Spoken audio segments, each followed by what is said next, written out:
coming off a 13-4 season. Now the topic is, are they somewhat getting underrated?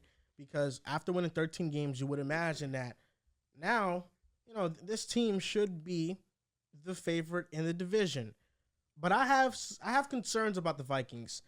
I love the Vikings. I love Kirk Cousins. He's one of my favorite quarterbacks in the NFL. I think he's been underrated for a very, very long time. But when you look at the Vikings season in 2022, you have to be honest about what it was and what it likely will be this season. 11 of their wins came in one-score games. Since 2002, only one other team has done that, the 2019 Seattle Seahawks with Russell Wilson. They won 9 times last season despite trailing at halftime.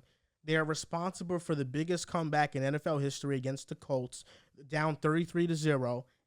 And they trailed by a combined 70 points entering the fourth quarter in all of their games. So we're talking about a Vikings team that went 11-0 in one-score games. That type of variance usually regresses year to year.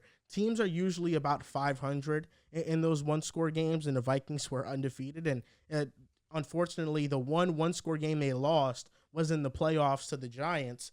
But to me, last season kind of felt a little lucky. Kirk Cousins had his worst year as a Vikings quarterback last year, despite all the fourth quarter comebacks. From an efficiency standpoint, Kirk Cousins' numbers were down. The defense was one of the worst units in the NFL. They couldn't run the ball effectively.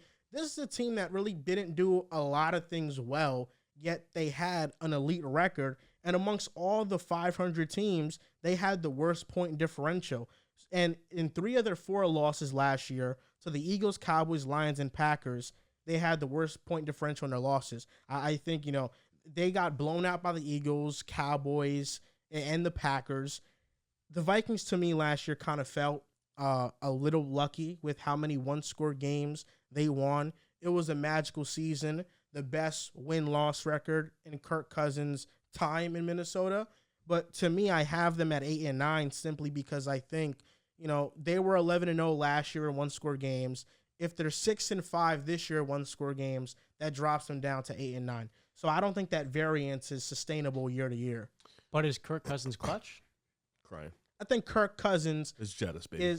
I think Kirk Cousins is a quarterback that is good enough to win you a Super Bowl. I do. Under the right team construction, scenario. Like the 49ers, but a lot of quarterbacks can win with the 49ers. I think Kirk Cousins is a really good quarterback. I think he's gotten the short end of the stick with his primetime numbers and stuff.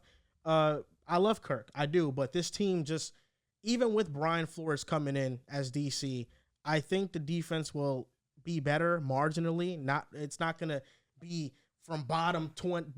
It's not going to be one of the worst defense in the league to now the 11th ranked defense. I think this defense is going to still be around where they were.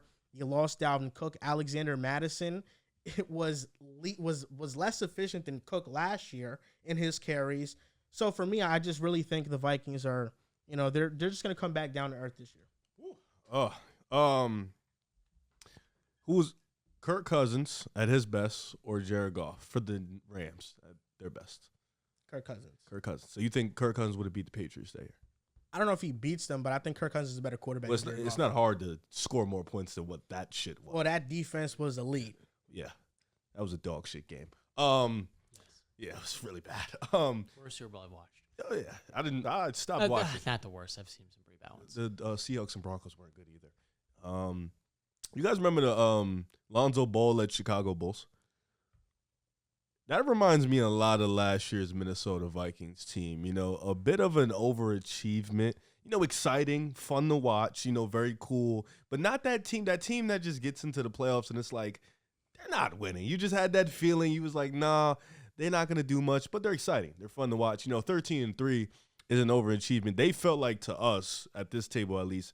Like, we had them beating the Giants, of course, because we didn't think the Giants were this world beater. But the Vikings felt like the most disrespected 13-3 team probably that we've seen in a while. They didn't get much respect last year.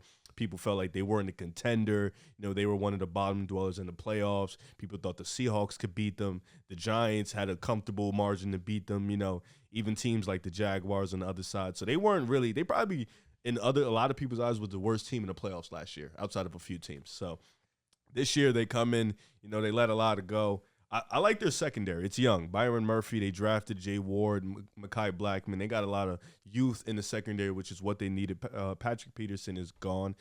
So you needed some youth on that end because a lot of their guys like Harrison Smith, Eric Kendricks, they're getting up there in age. Kendricks is gone now. Yeah, Daniel Hunter. Yeah, they're getting up there in age. So you need some youth to this group, and their offense is getting young. They let go of Dalvin Cook. They have Justin Jefferson. They hope to keep him. Jordan Addison, he had a big year at USC. His route running is exceptional. So that's another guy they want to keep. TJ Hawkinson is also still pretty young. He also had an elite back end of the year with Minnesota. He was great for them. And I think this offense, like you mentioned, 8-9 seems like the blueprint. I think this offense will keep them in games. 11-0 in one-score games is nuts. I think they're going to lose a couple of those. The defense failed them a lot, but I think offensively – they'll be able to keep afloat. I think when you have Jettas, Addison coming in, you have TJ Hawkinson, Kirk Cousins is still a good-ass quarterback. I think this offense will be able to score points. I think defensively, you need that youth, that drive, that athleticism coming in. So I think that secondary is going to be really good this year.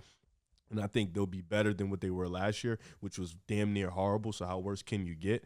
But I think this Vikings team is definitely going to be solid. I don't think we expect too much out of them. Like, if they win the division, I don't think we'd be too surprised. But I think 10, 11 wins is a very far bar. Maybe not 10 wins, but 11 to 12. And I think I could definitely see this team being a solid team that can definitely give a lot of teams some fits throughout the regular season. To be honest, I think the Vikings have become underrated. We saw with my Steelers back 2 years ago. They went 11-0, and everybody knew they were not contenders. We laughed at them, right? And even I knew the team couldn't run the football.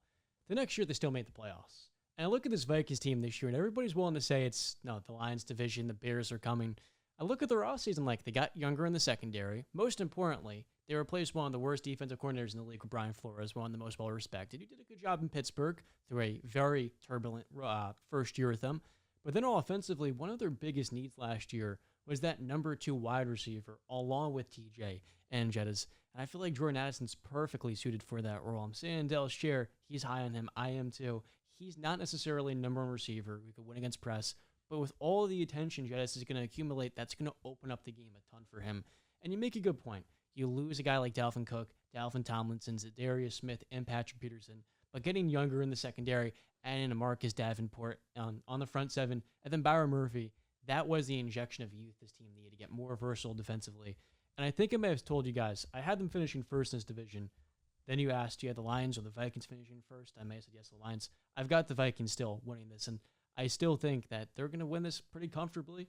Or at least, I wouldn't say comfortably, but they're going to be the best team in this division, and I think they're the most stable one. How many games? Teams. I got them winning 10 games, but you're the most confident and comfortable with their floor as a team.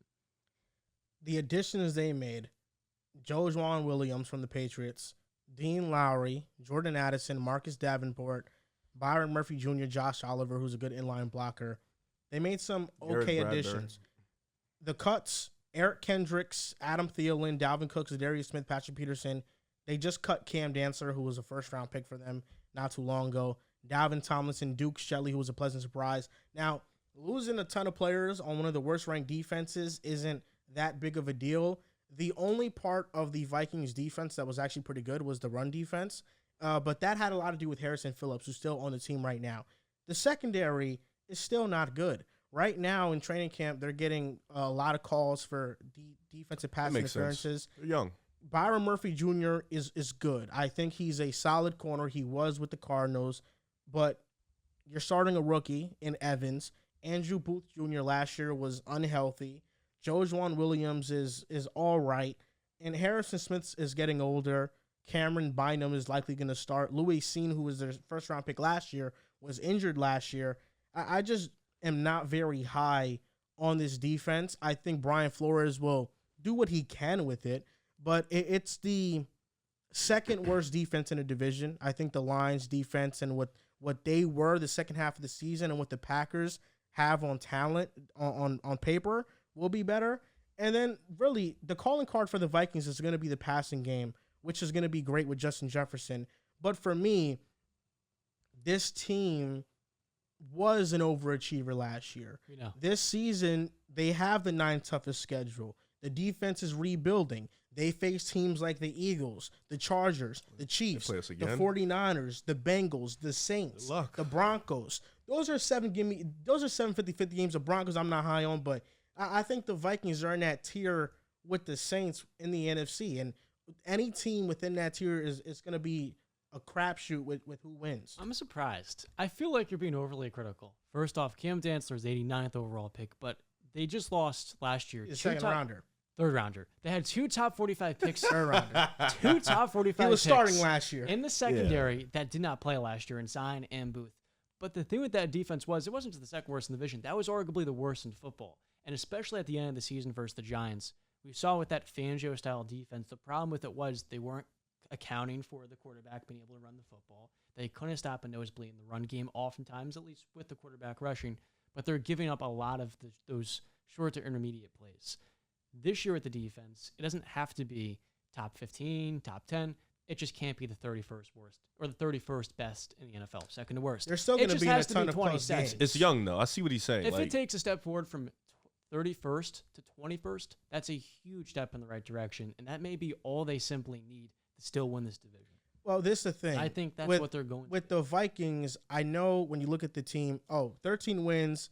Wow, this team won 13 games. 11-0 in one-score games. That is going to regress. There's really no other way for me to put it. And it's not just the defense that I'm concerned about. I like Brian Flores a lot, but if you look at the Dolphins' defenses with Brian Flores, points-wise, they didn't allow much because they were great situationally. But in terms of yardage given up, the Dolphins were not a great defense in terms of stopping teams from gaining yardage on them. That's good, though, I feel like. Kirk Cousins last year, I said that last year he didn't have a great year to his standards. Against the man last year, against the blitz, he was ranked 33rd amongst every quarterback, 43rd success rate, 39th in yards per attempt. Against man with no blitz. So I just read you numbers when he was blitzed. Against no blitz, so we're talking about a clean pocket, he was 13th in EPA, 15th success rate, and 7.8 in yards per attempt, which is 15, which is good. But right now, the key to really just making Cousins timid is blitzing him a ton, which was the blueprint last year against him.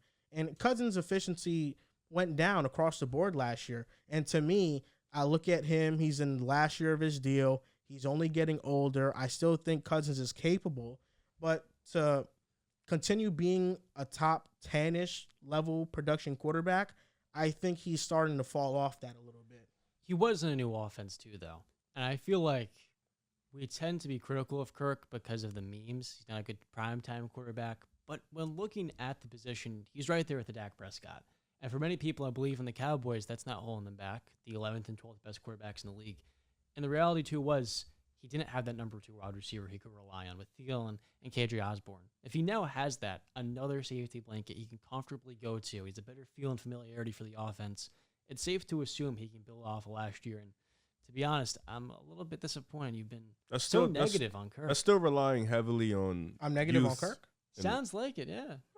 I don't think so. I don't think I'm negative on Kirk. I think he's more negative on the youth, and if they're gonna come in and help right away. Cousins. I'm not out on Kirk Cousins. I think he's a good quarterback. I think the offense will keep them in games.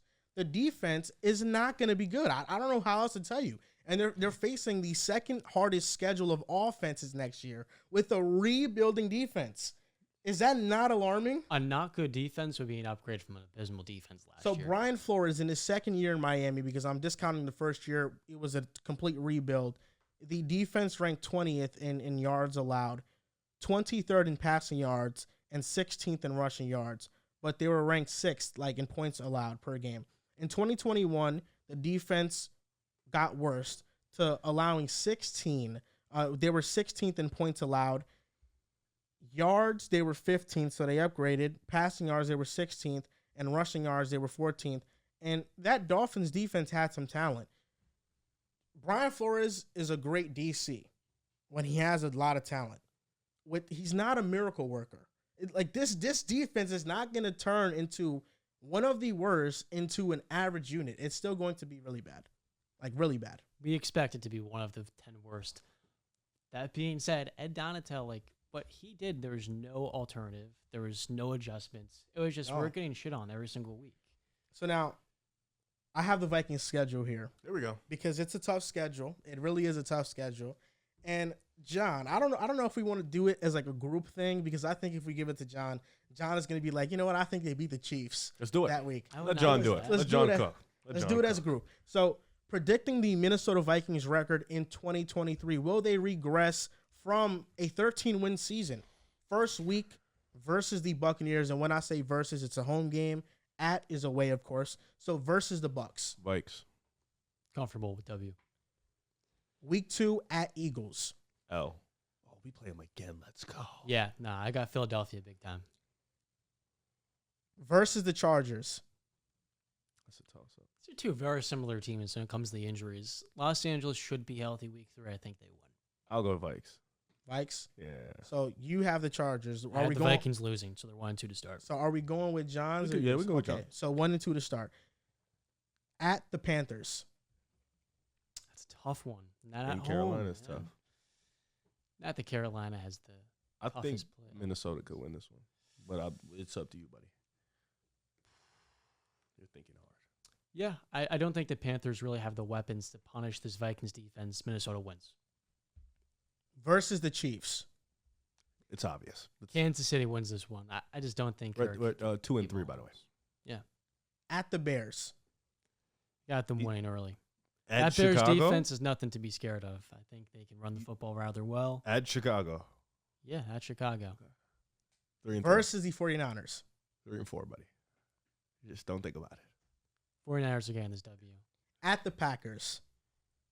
So they're 4-4 right now, right? No, they're 3 and 4. 3-4. This would be the 4. Oh, gotcha. At Green Bay. I'm going to have them beating them. Okay. 4 and 4. At the Falcons. It's a good game. Arthur Smith, Kevin O'Connell. On the road, by the way. Okay. Minnesota's on the road. This Falcons defense, I'm not scared of. You're not Defense is scared. better than the Vikings. Yeah, it is. It's comfortably. Comfortably, maybe. Definitely more talent on it. If AJ Tortorelli gets back to that 2021 level. Well, he has to guard for Jettas sure. that day, so. Yeah, it's a tough one. I'm going to go with the Vikings getting this W on the road. 4 and 4. Versus the Saints. Minnesota. 5 and 4. At the Broncos. Minnesota. 6 and 4. Versus the Bears. Oh, you I think they sweep. lose. Oh, they lose. Okay. They lose They'll the road. split the schedule with the Bears. This was a home game for Minnesota. It'd be like that sometimes. That's 6 and 5. At the Raiders. That's an easy W. 7 and 5. Yeah, don't say easy. If Garoppolo's hurt by then, that team's season is in the dumpster. So, yeah. At the Bengals. That's a tough game What do you mean? For who? for the Vikings. Oh, yeah, obviously. This is a tough game. 7 and 6, right? That's what we're doing? Oh, you're thinking about it. This guy is insane. Okay, I'll go Minnesota, but I think this could be a close Oh, game. what You're the going fuck? Minnesota versus the Bengals? There no, it is. no, sorry. I didn't miss. Nope, fuck it. I'm Yeah. going with the Vikings winning the shit. Now, Okay. I'm going to be honest. We're rescinding that. We're rescinding. No. I meant to say Bengals. But No, then, if you want to go Minnesota, go Minnesota. no, I was be going to different. go Bengals. Oh, I just Okay. misspoke. So what are we at 7 now? and 6. 7 and 6. 7 and 6? Okay. Okay. Versus the Lions. First game playing each other? Last year, the Lions swept the Vikings. By the way. That's not happening this year. Oh, I'm sorry. You're okay. Vikings will win. 8 and 6. Versus the Packers. Are you going to sweep the Packers too? Now they'll split. Okay, so 8 and 7. In a Week 18 game at the Lions. They're going to get a second W. That would make them 9-7, though, so we're We're missing game short.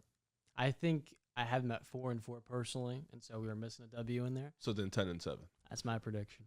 10 and 7. Yeah, that's around. That's I think respectable. And a couple of them I laughed at. I feel they're a soft 10-7.